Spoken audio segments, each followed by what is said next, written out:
வணக்கம். நம்முடைய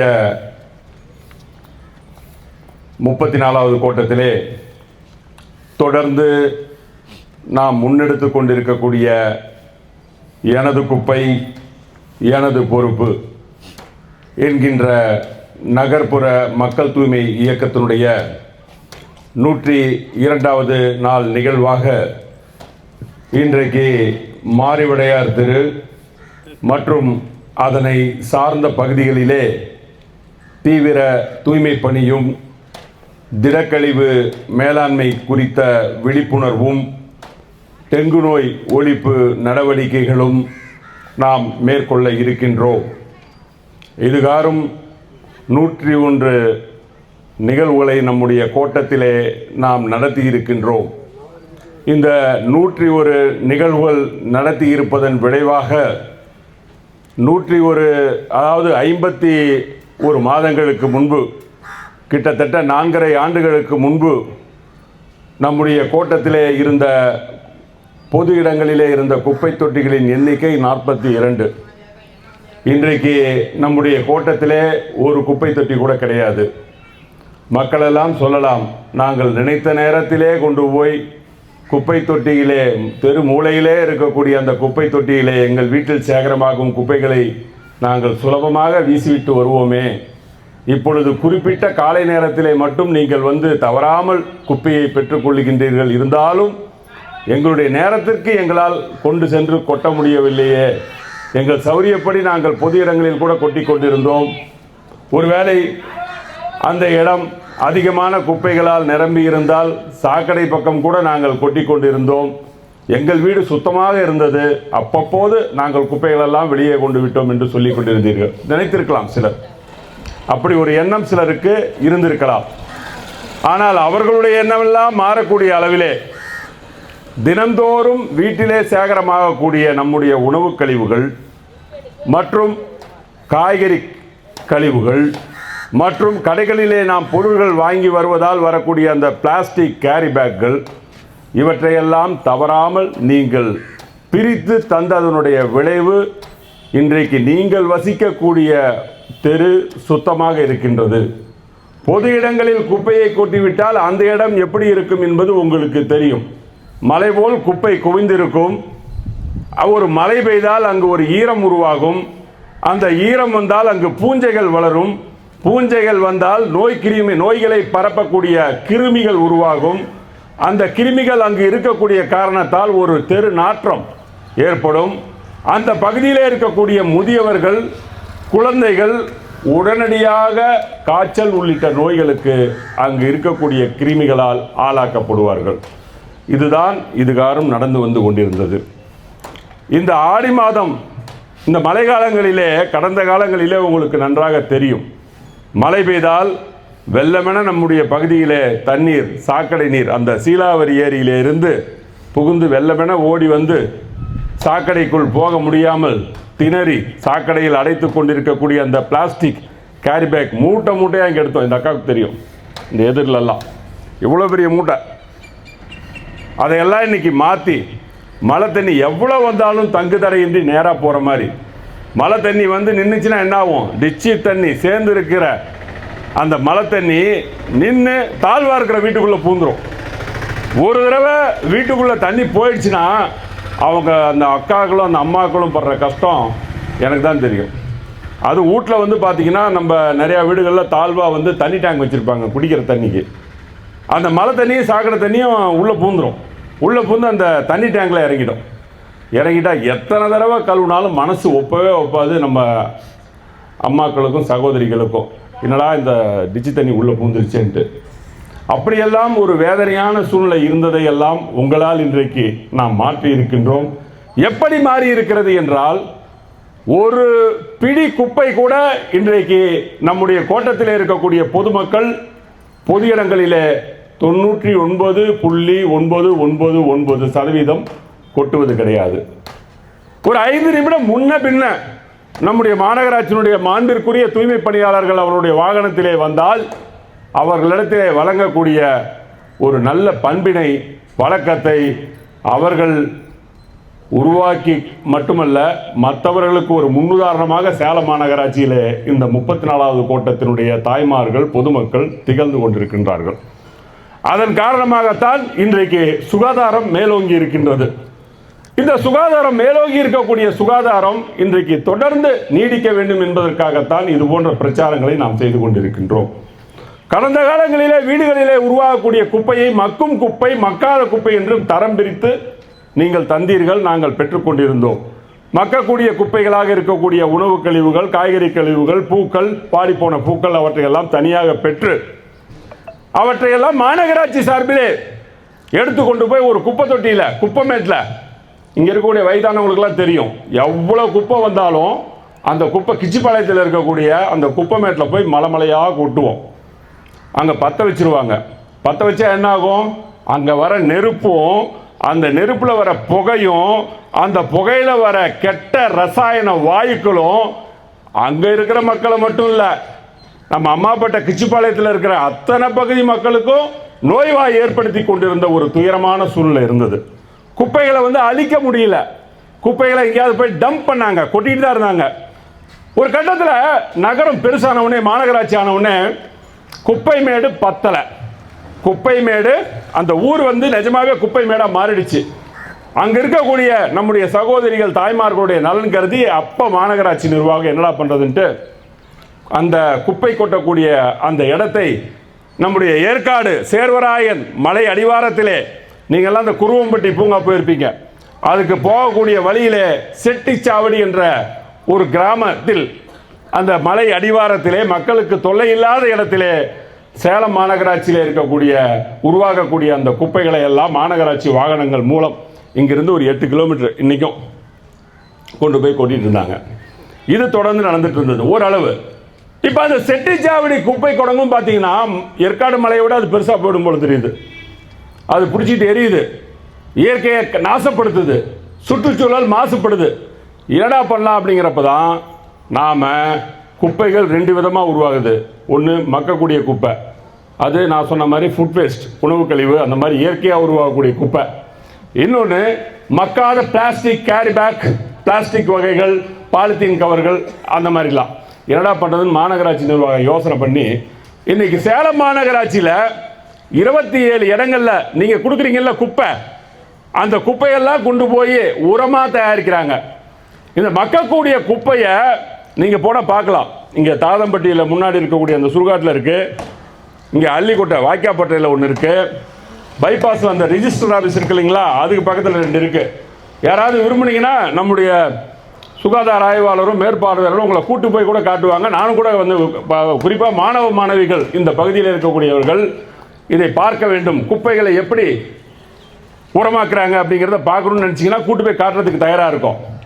சேலம் மாநகராட்சியில் உருவாகக்கூடிய சுமார் 500க்கும் மேற்பட்ட 550 டன் குப்பைகளில் இன்றைக்கு 1 டன் முதல்ல போச்சு உரமாக மாறுறதுக்கு, அப்புறம் 2 டன்னு போச்சு, அப்புறம் 5 டன்னு போச்சு. இன்றைக்கி கிட்டத்தட்ட 100 டன்னுக்கு அளவில் இன்றைக்கு சேலம் மாநகரத்திலே உருவாகக்கூடிய குப்பைகள், அதாவது வரக்கூடிய குப்பையில் 20% நல்ல விதமாக உரமாக மாறிட்டு இருக்கு. அந்த உரம் எப்படிப்பட்ட உரம்னா கெமிக்கல் உரம் கிடையாது, ரசாயன உரம் கிடையாது, இயற்கை உரம். அந்த உரத்தை நம்முடைய பகுதி பொதுமக்கள் மாடி தோட்டம் வச்சுருந்தாங்கன்னா நம்ம வார்டில் இருக்கவங்க கூட போய் கேட்டால் தருவாங்க, கேட்டிங்கன்னா தருவாங்க. நம்முடைய மாவட்டத்தில் இருக்கக்கூடிய விவசாய பெருமக்களுக்கு இந்த மாநகராட்சி இலவசமாக வழங்கி கொண்டிருக்கின்றது. இந்த இயற்கை உரத்தை போட்டு விளைய வைக்கக்கூடிய காய்கறிகள், பயிர்கள், இவை எதுவாக இருந்தாலும் அப்படி ஒரு ஊட்டச்சத்து மிக்க உணவை உருவாக்கக்கூடிய ஒரு நிலையிலே அது இருக்கிறது. இதையெல்லாம் நீங்கள் புரிந்து கொண்டு உங்களது பண்பான இந்த நல்ல பழக்க வழக்கம் ஒரு ஆரோக்கியமான சமுதாயத்தை உருவாக்கி கொண்டிருக்கின்றது என்பதை நினைத்து நீங்கள் பெருமைப்பட்டுக் கொள்ளலாம்.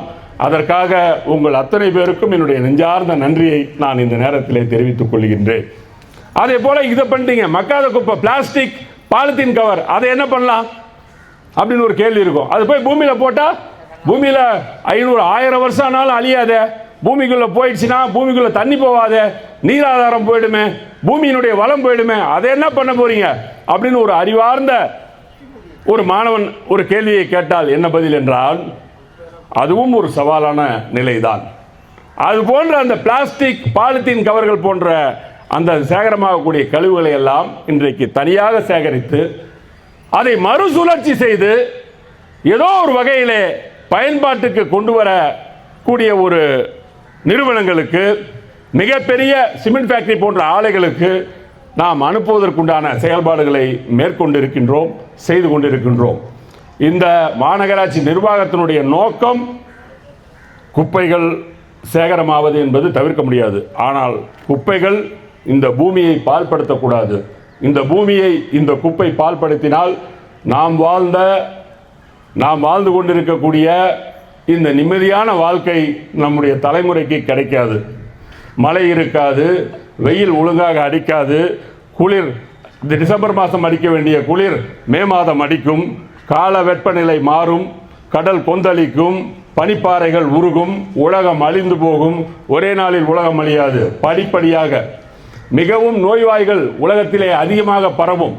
இன்றைக்கு இது போன்ற இயற்கையை சீரழிக்கும் பல விஷயங்கள், பல காரணங்களால் தானே 2020 கொரோனா போன்ற கொடிய நோய் எல்லாம் ஏற்பட்டது.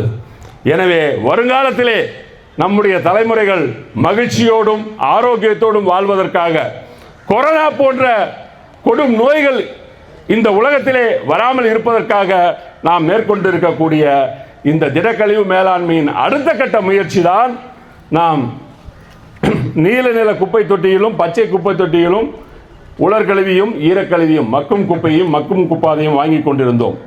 இப்பொழுது மத்திய அரசாங்கம் உச்சநீதிமன்றத்தினுடைய ஆணையின்படி கடந்த மே மாதத்தில் இருந்து ஒரு புதிய கொள்கையை திடக்கழிவு மேலாண்மையிலே நடைமுறைப்படுத்தியிருக்கின்றார்கள். அது இன்றைக்கு மருத்துவம் அப்படிங்கிறது முந்தையெல்லாம் நெஞ்ச தொட்டு சொல்லுங்க, யார் வீட்லையாவது மாத்திரை இருக்குமா, மருந்து இருக்குமா? இருக்காது, உணவு தான் இருக்கும். இன்னைக்கு ஒரு வீட்டில் போய் டைனிங் டேபிளில் பாருங்க, டைனிங் டேபிளில் சோறு இருக்காது, பழம் இருக்காது, காய்கறி இருக்காது. பாதி டைனிங் டேபிளில் டானிக் இருக்கும், மாத்திரை இருக்கும், சத்து மருந்து இருக்கும். கிட்டத்தட்ட ஒவ்வொரு வீட்லையும் இன்னைக்கு அந்த நிலைமை தான். ஏழை பணக்காரன்ற பாகுபாடு கிடையாது. இன்னும் சொல்ல போனால் ஒரு காலத்தில் வயசானவங்களுக்கு தான் வியாதி வரணுவாங்க, இன்னைக்கு வேதனையாக இருக்கு. சாப்பிட்ற டைனிங் டேபிளில் பாதி மாத்திரை மருந்து தான் இருக்குது, சாப்பிட்ற பொருள் இல்லை. ஏன் இந்த நிலைமை? அப்படி ஒரு சூழ்நிலையை நோக்கி நம்ம போயிட்டு இருக்கிறதெல்லாம் மாறணும். அதுக்காக தான் இன்னைக்கு மருத்துவம் சார்ந்த குப்பைகள் நம்ம வீட்டில் உருவாகிட்டு இருக்கு. உதாரணத்துக்கு இந்த மாஸ்க், அது இன்னைக்கு அந்த சளி இருமல் வந்துட்டாலோ காய்ச்சல் வந்துட்டாலோ மற்றவங்களுக்கு பரவக்கூடாது என்பதற்காகவோ, அல்லது நோய் எதிர்ப்பு சக்தி குறைவாக இருக்கக்கூடிய முதியவர்கள் குழந்தைகள் பொது இடங்களிலே செல்லும் போது மற்றவரிடத்திலிருந்து அவர்களுக்கு அந்த இருமல் சளி காய்ச்சல் போன்றவை வந்துவிடக்கூடாது என்பதற்காக பயன்படுத்தப்படும் அந்த மாஸ்க்குகள் பயன்படுத்தப்பட்ட பின்னாடி அதை அப்படியே தூக்கி பொதுவில் போட்டால் அது என்ன ஆகும்? அதில் கிருமி இருக்கும், அந்த கிருமி என்ன ஆகும்? அப்படியே பரவும். அது எங்கேயோ ஒரு இடத்துல எந்த பிரச்சனையும் பண்ணாமல் சுத்தமாக சுகாதாரமாக வாழ்ந்துட்டு இருக்கிற ஒரு குடும்பத்தில் வசிக்கக்கூடிய ஒரு தாத்தாவையோ ஒரு குழந்தையவோ ஒரு அம்மாவையோ போய் அந்த கொசு கடிச்சதுன்னா நோய் வரும். இதை நம்ம தவிர்க்கணும். அதுக்காக பாதுகாப்பாக அந்த மாஸ்க் அதை தூக்கி சிகப்பு நிற தொட்டியில் போடணும். எப்படி நாங்கள் எங்கள் வீட்டில் போய் சிகப்பு நிற குப்பை தொட்டி வாங்கி வைப்போம், எங்களுக்கெல்லாம் அதுக்கு என்ன அவசியம் அப்படின்னு நீங்கள் கேட்கலாம். உண்மையான நியாயமான கேள்வி. நாங்கள் என்ன சொல்கிறோன்னா, அந்த மாதிரி நீங்கள் அந்த மாஸ்க்கு, அப்புறம் இந்த காயங்கள், மருத்துவங்கள், சில நேரத்தில் நம்ம தொடர்ந்து ஒரு காயம் இருக்கும், ஒரு சக்கரை நோய் இருக்கும், ஒரு காலில் அடிபட்டிருக்கும், ஆறாத ஒரு புண்ணு இருக்கும், தினைக்கும் அதை ட்ரெஸ்ஸிங் பண்ணுவோம், துடைப்போம். அந்த துடைக்கக்கூடிய அந்த ரத்தம், அந்த சீல், அந்த பஞ்சை அப்படியே குப்பைத்தொட்டில், சமையல் ரூமில் இருக்க குப்பைத்தொட்டில் போடுவோம். அதை திருப்பி கொண்டு நம்ம தூய்மை பணியாற்ற கொடுப்போம். அவங்களும் அந்த ஒரு தெய்வம் மாதிரி, அவங்கெல்லாம் உண்மையிலேயே தெய்வத்தோட மனநிலையில் இந்த இரு கையில் வாங்கி அதில் சேகரித்து அவங்க அனுப்புவாங்க. அது தப்பு இல்லையா? கஷ்டம் இல்லையா? அது தப்பு கஷ்டன்றதை தாண்டி மறுபடியும் நிறைய பிரச்சனைகளை உருவாக்கும். அதனால் அதுக்கடுத்தது மாதவிடாய் துணிகள், அந்த மாதிரி வைப்பர்கள், அது என்னன்றது உங்களுக்கு தெரியும், குழந்தைங்களுக்கெல்லாம் போடுறோம். இப்போ அந்த மாதிரி இதையெல்லாம் நாம் என்ன செய்ய வேண்டும் என்றால், ஒரு தனி பையிலே, முடிந்தால் சிகப்பு கலர் குப்பை தொட்டி, இல்லை என்றால் ஒரு தனி பையிலே சேகரம் செய்து அவற்றை நீங்கள் தூய்மை பணியாளத்திலே வழங்க வேண்டும். அதே போல் இன்றைக்கு மின்னணு சாதனங்கள், எலக்ட்ரானிக் எக்யூப்மெண்ட்ஸ், இன்னைக்கு யார் வீட்டில் செல்ஃபோன் இல்லை? ஒரு வீட்டில் 4 பேர் இருந்தால் 8 செல்ஃபோன் இருக்குது. அதே மாதிரி எல்லாமே டிஜிட்டல். அதனால் பார்த்தீங்கன்னா பேட்ரி, எலக்ட்ரிக் சாமானத்துக்கு பயன்படுத்தக்கூடிய பொருட்கள் அவையெல்லாம் ரொம்ப நாளைக்கு நீடிக்குதானா? அதுவும் கிடையாது. அடிக்கடி ரிப்பேர் ஆகிடுது. ரிப்பேர் ஆகிட்டு அதை மறுபடியும் ரிப்பேர் பண்ணி பயன்படுத்த முடியுமா அப்படின்னா கிடையாது. அந்த காலத்தில் ரேடியோ வாங்குவோம். ரேடியோவில் ரிப்பேர்னா அங்கே தெருவில் ஒரு ரேடியோ மெக்கானிக் இருப்பார், கொண்டு போய் கொடுப்போம், அவர் சனி கொடுப்பார். இன்றைக்கி ஒரு ரேடியோ ரிப்பேர் ஆனாலும் சரி, டிவி ரிப்பேர் ஆனாலும் சரி, போர்டு போயிடுச்சு, ஸ்க்ரீன் போயிடுச்சு, அவ்வளோதான், டிவி முடிஞ்சு போச்சு, தூக்கி போடுங்க, புதுசு வாங்குங்க, பழசை கொடுத்து புதுசு வாங்கிக்குவோங்க. புதுசு 10,000, பழசை கொடுத்தீங்கன்னா 1000 ரூபாய்க்கு வாங்கிக்குவோம். ஆனால் புதுசோட விலை 8000 ரூபா தான் இருக்கும். இப்படியெல்லாம் மோசடிகள் நடந்து கொண்டிருக்கின்றது. இப்படி நடக்கக்கூடிய இந்த விஷயங்கள் எதற்காக சொல்ல வந்தேன் என்றால், அதிகமாக மின்னணு சாதனங்கள் குப்பைகளாக மாறிக்கொண்டிருக்கின்றன. இந்த மின்னணு சாதனங்கள், பேட்டரி, டிவி, பழைய டிவி, ஃபோனு, அந்த மாதிரி செல்லு, இதெல்லாம் வந்து நீங்கள் தூக்கி போட்டு அது பூமி அதை வந்து மக்க வைக்க முடியாது, மறுசுழற்சி பண்ண முடியாது. அது வந்து முழுக்க முழுக்க ரசாயன பொருட்களால் ஆனது. அதை பூமியில் போட்டிங்கன்னா அது உருவாக்கக்கூடிய அந்த கெட்ட வாயு உலகத்துக்கு பேரழிவை ஏற்படுத்திடும். அதை பாதுகாப்பாக அதை கையாண்டு அதை முறைப்படி அளிக்கக்கூடிய முயற்சியை நம்முடைய மாநகராட்சி நிர்வாகம் செய்து கொண்டிருக்கின்றது. அதற்காக அந்த சிறப்பு கழிவுகளை எல்லாம் நீங்கள் கருப்பு நிற பையிலே தனியாக உங்கள் வீட்டில் தினைக்கும் வந்து பல்பு உடஞ்சி பீஸ் போய் கொடுக்க போகிறதில்ல, தினைக்கும் நீங்கள் செல் கொடுக்க போகிறதில்ல. கொடுக்குறப்ப அது ஒரு லைட்டாக இருந்தாலும் சரி, ஒரு செல்லாக இருந்தாலும் சரி, தயவு செய்து நீங்கள் அதை தனியாக கொடுக்க வேண்டும். அதே போல் மருத்துவ கழிவுகள் ஒரு சில வீட்டில் உருவாகவில்லை என்றால் பரவாயில்லை, விட்டுவிடுங்கள்.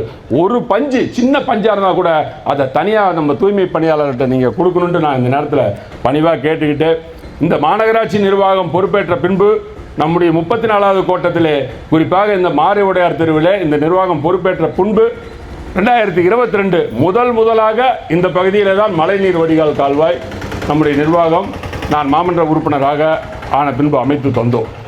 அதே போல் இந்த மாநகராட்சி மாரிவுடையார் தெருவிலிருந்து ரயில்வே லைன் தெற்கு தெருவுக்கு போகக்கூடிய இந்த பாதையை தார் சாலையாக போட்டோம்.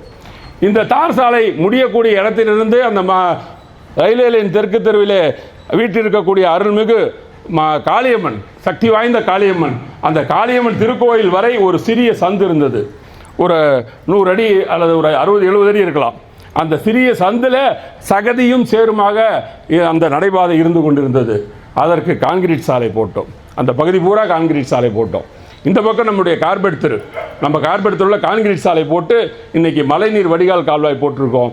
இந்த பக்கம் பார்த்திங்கன்னா பாலாஜி நகரில் நினச்சி கூட பார்க்க முடியாத அளவிற்கு ஒரு வலுவான கான்கிரீட் சாலை, 2 பக்கமும் எவ்வளோ வெள்ளம் தண்ணி வந்தாலும் ஓடி போகிற மாதிரி ஒரு ட்ரெயின், சாக்கடை.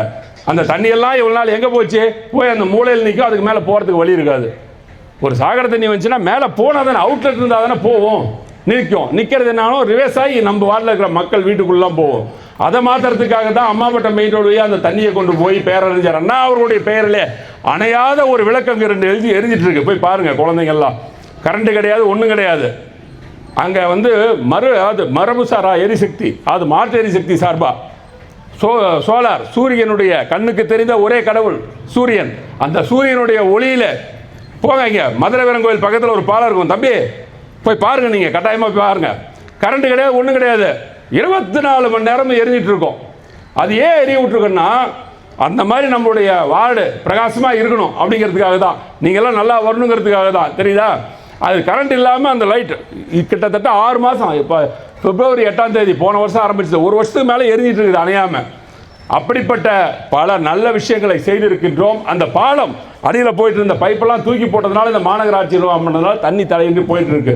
இதெல்லாம் நான் இந்த நேரத்தில் ஏன் சொல்கிறேன் அப்படின்னா, இந்த மாதிரியெல்லாம் பண்ணியிருக்கிறப்ப நாம் சாக்கடையில் குப்பையை கொட்டாமல் இருந்தால் நம்ம வீடுகள் தண்ணியினால் பாதிக்கப்படாது, மழை நீரால் பாதிக்கப்படாது அப்படிங்கிறது இந்த நேரத்தில் தெளிவாக சொல்லிட்டு, இத்தனைக்கும் காரணமாக இருந்த நம்முடைய வார்டு தூய்மையாக இருப்பதற்கு யாது காசு பணம் எவ்வளோ வசதி வாய்ப்பு எல்லாம் இருக்கட்டுங்க, முதல்ல அடிப்படை சுகாதாரங்க, சுத்தங்க.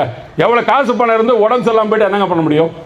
அதனால் இத்தனைக்கும் நம்முடைய சுகாதாரத்தையும் நம்முடைய ஆரோக்கியத்தையும் நம்முடைய நலனையும் காத்து கொண்டிருக்கக்கூடிய 34வது கோட்டத்தை சார்ந்த சுகாதார பிரிவை சார்ந்த அலுவலர்கள், குறிப்பாக பணியாளர்கள், ஒப்பந்த பணியாளர்கள், முன்கள பணியாளர்கள், கொசு மருந்து அடிக்கக்கூடிய என்னுடைய சகோதரர்கள், இத்தனை பேருக்கும் என்னுடைய பணிவார்ந்த வணக்கத்தை இந்த நேரத்தில் தெரிவித்துக் கொண்டு, தொடர்ந்து உங்களுடைய பணிகளை அர்ப்பணிப்பு உணர்வோடு நீங்கள் செய்து கொண்டிருக்கின்றீர்கள். இன்னும் செய்யுங்கள்.